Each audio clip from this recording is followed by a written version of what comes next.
In this tutorial, we will learn about the five Python functions: Lambda function, filter function, and map function. Function is basically a block of code which performs some specific task. In the Python, we will define a function with the def keyword and pass a multiple parameters in that. If we need to call a function, then we will use the function name and pass parameters. What is the lambda function? Lambda function is an anonymous function. We do not need to use any function name with the lambda function. We can also pass a multiple arguments in that function.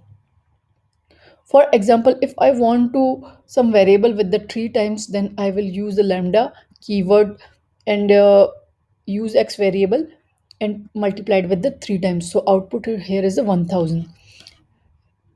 Lambda functions with the filter. Suppose I want to filter some odd values from the list. Then I can also use a filter with lambda.